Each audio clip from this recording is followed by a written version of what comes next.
Today I want to talk about movies and series. So I've been watching a lot of stuff recently. There's just so many things that I was excited about watching, and I've just been really enjoying a lot of stuff. And I thought it would be nice to just recap everything that I've been watching recently and maybe give some recommendations or something. I don't know. I don't really know what this video is for. I just like doing these. So I'm just gonna get into it because I've got a lot of stuff to share. The first thing I'm going to talk about is a series called Sick Note. It's on Netflix. It's a British comedy series about a guy who fakes cancer. It's starring Rupert Grint, which is the reason I started watching it, because I love Rupert Grint. So it's about this guy who kind of tells a lot of white lies. He tells himself he's going to stop lying, but then he ends up lying about having cancer. And he just, you know how when you lie, your lies just kind of, you know, catch up with you, and like you're just digging your hole deeper and deeper and deeper. That's what happens to this guy. Like, it starts off as a small lie, and then like gradually it just grows and it just becomes really like uncomfortable to watch, but it's so funny. It's a very like uncomfortable kind of humor, like a lot of secondhand embarrassment. And so like if you're not into that kind of stuff, I would definitely not recommend this. Like sometimes for me it was a little too much as well. There was a lot of laughing at how pathetic people were and like people failing at life. And at some points that just got too real for me. So like I don't think it's for everybody. I did like it though. Overall I thought it was really, really funny. But sometimes it just got too much for me. I think it's like, it's the perfect pessimist's comedy show. The show really showcases how literally everyone has secrets and nobody is innocent, and it just shows all of those little gritty bad sides of people. Like every single character has their thing, and I think it's very realistic, but it didn't particularly make me feel happy. You know, it's not the kind of show that's gonna make you feel warm and fuzzy inside. But if you're into that kind of humor, I highly recommend it because it is really, really funny. Then I'll talk about a movie. I watched Mary Poppins, the original one. Well, I rewatched it after a very long time. When I was a child, I watched Mary Poppins so many times. I was obsessed with that movie. There were certain scenes that like I would just replay in my mind when I was like lying in bed at night as a child, just because like they're so fantastical, and I love Mary Poppins, okay? I love Mary Poppins, and I hadn't really watched it as an adult ever, and so with the new movie coming out, I wanted to watch it, and oh my god, it's so good. It's even better than I imagined it. Because you know how sometimes when you watch a movie that you liked as a kid, you get kind of disappointed, like it's not as good as you remembered it. But this one, like, it was even better than I remembered it. I feel like I appreciate the movie on so many more levels than I could as a child. Like as a child, it was just like a fun adventure. But also now I understood other parts of the stories that I didn't understand before. Like the whole thing with Mr. Banks at the bank. I was never interested in that part as a kid, but now seeing Mr. Banks' storyline as well, it just like really made me emotional. I thought it was so beautiful how Mary Poppins and Bert kind of managed to teach him stuff. Oh, Bert's my favorite character, by the way. I am kind of obsessed with Dick Van Dyke. I just think he's absolutely brilliant. I love him in Mary Poppins, but also I've always been obsessed with him in Chitty Chitty Bang Bang. I really want to watch all of his other movies because I've only seen a couple of them, but not all of them. His whole like repertoire is on my to watch list now because I need to have watched everything. But yeah, Mary Poppins is just so good. The soundtrack is amazing. Every single song on the soundtrack is a bop. My favorite part's probably when they're on the rooftops of London, the Chim Chimney song, but also Step in Time. Like the Step in Time choreo blew my mind. Like, you know how recently there have been like new musicals coming out, like, well, the new Mary Poppins, but also like, you know, La La Land, and what's the one about the circus?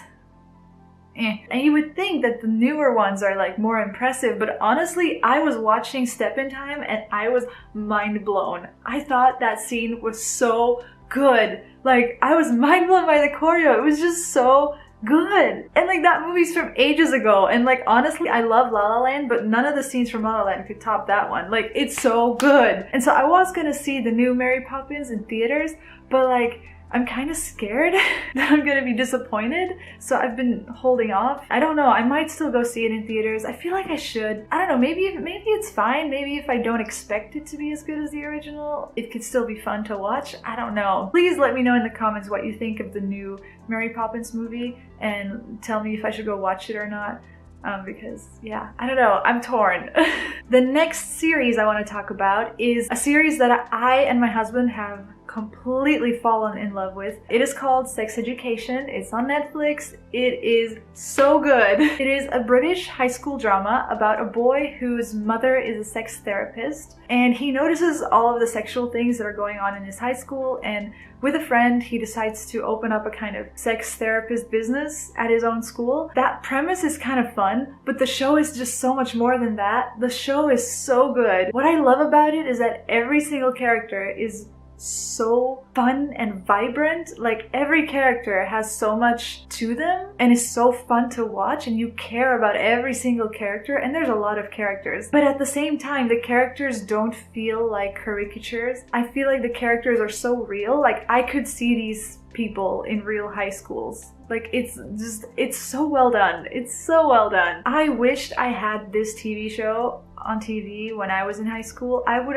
have loved this show when I was in high school. And well, even now, I'm 28 now, and I still, like, it was so good. It's so good. It's such a good show. If I was a high school teacher, I would tell all my students to watch this. It talks about sex in such a real way. It doesn't shy away from hard topics, but it also manages to make light of certain topics. I love the way it talks about sex, and I found myself rooting for every single character, even though, you know, some characters are kind of like rivals in a way, but like, I couldn't help but love and care about every single character, and that is so rare and so good about this show. I really love the balance between comedy and drama in this show. The show makes me laugh out loud every single episode. It's really funny, but at the same time, it is heartfelt and real, and it's like just the right amount of comedy and drama mixed together. Me and my husband literally screamed at the TV when the last episode ended and there was nothing more to watch. We were so upset. I think a new season is coming, but like, we have to wait for it, and like, we don't want to wait for it because it's so good. Please watch Sex Education on Netflix. It's so good.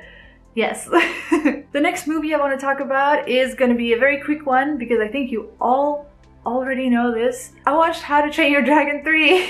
I don't think I need to mention this too much because I've already made many videos about this, but yeah, if you don't know, How to Train Your Dragon is a trilogy of animated movies about a little boy who's a Viking who has a dragon, and basically they're the best animated movie series of all time. Try to change my mind. You're not gonna change my mind. They're the best. I'm the biggest How to Train Your Dragon fan, and I recently flew to Korea to go watch the last final movie of the trilogy, and I loved it. I loved it. That's all I'm gonna say here. It's amazing. It's freaking amazing. If you want to know more about my opinion, I'll link my reviews and stuff in the description, so you can check those out. But like, all you gotta know is it was good.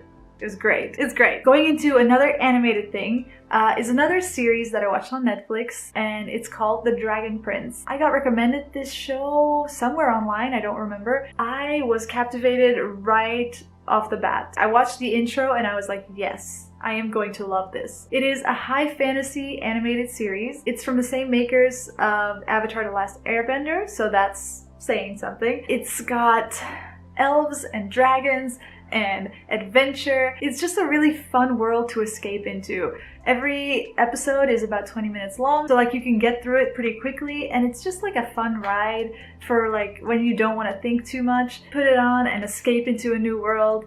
Yeah, it's great. And season 2 came out a few weeks ago, and so I've been watching that recently. I think season 2 is even better than season 1. Season 1, I wasn't a big fan of the animation style. Still, it's not my favorite thing, but the animation has improved a lot in season 2, so that's great. So yeah, if you are looking for a cute high fantasy series that's easy to get into, that's just a fun ride, I recommend The Dragon Prince. Then the final movie I want to talk about is Call Me By Your Name. This is a movie based on a book by Ulrike.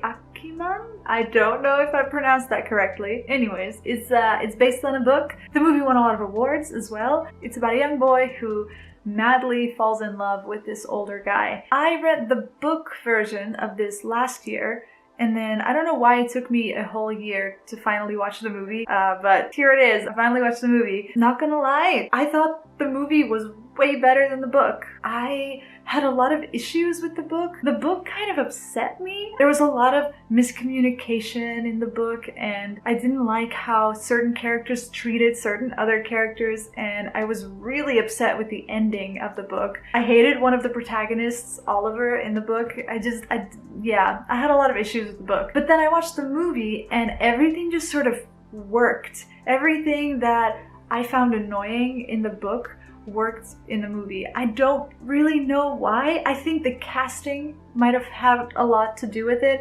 I thought the casting was magnificent. The guy who plays Elio is like insanely talented. But everyone actually, everyone just great. In the book, I didn't really feel the romance as genuine, especially from Oliver's perspective, while in the movie I could feel it. I could feel and understand their romance a lot better. So I am so happy that I did watch the movie, because it's such a beautiful story when you think about it. It's just the book wasn't for me. And then lastly, I want to talk about a series that I have been watching recently with my husband, and we haven't finished it yet, but we are obsessed. This TV show is breaking me every single time I watch an episode, but like in the most beautiful way possible. It is my newest obsession, and it is called Atypical, and it is, you guessed it, on Netflix. This is an American drama about a family in which the eldest son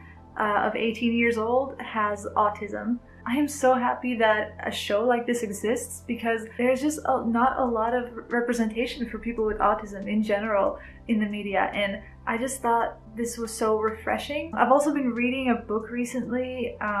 I'll show it to you. I've been reading this book, which is written by Naoki Higashida, and he is a wonderful author. He also has autism. He writes beautifully, and in this book he talks about autism and what it's like to deal with autism. I don't know, it's very interesting to learn about that kind of stuff, because I don't know, I feel like there's not a lot of information about that kind of stuff. Just in general, like we don't learn about that stuff. That's not the reason I started watching Atypical. It just randomly happened that I was reading this book and I started watching this show. It was pretty random, but I guess it's what I'm doing now. But this show, oh my god, it's really good. I have not been this broken from a TV show in a long time, maybe ever. This TV show has me like bawling my eyes out. The episode will finish and I'll still be bawling my eyes out, and like I won't be able to stop because I just have too many emotions, and then my husband has to be like, there, it's gonna be okay, and I'm just like, no. It's a very intense show, and not just because of the autism topic. The family goes through a lot of things. There are storylines that even now thinking about them like break my heart, and I just want to cry. It sounds really overdramatic, but like the show is not overdramatic. It doesn't feel melodramatic or anything. The reason why it affects me so much is because it's so real. The things that are happening to the people in this family are things that are so real and relatable, and the fact that all these things are happening to people who are good people. Like there are no good guys and bad guys. Everyone is just life happens, man. Oh, how do I explain this? Like there's characters doing these terrible things, but you can't fault them because they're doing things because of reasons, and you can understand why they're doing these things. And the fact that you can understand why they're doing these terrible things just makes it that much more painful to watch, because you can't be angry at any of them, because this is just life, and sometimes life just works out like this, and it's just so painful. I have a lot of feelings about this show. I haven't finished it, so like I don't know how things are gonna end or anything, but like I'm just so upset all the time when I watch this show, but like in a good way. It's just, this show has impacted me a lot. I really hope you check it out if you haven't already. If you want something that's really thought-provoking and maybe not so light, check out Atypical. It's really good. So those are all the things that I have been watching in the past couple of months. It's a random little video. I just really felt like talking about TV shows and movies. But yeah, these are my favorite ones, I guess. Oh, I forgot I had tea. Oh, it's cold now. It's kind of warm. Anyways, I hope you have a wonderful day, and I'll see you in the next video. Goodbye!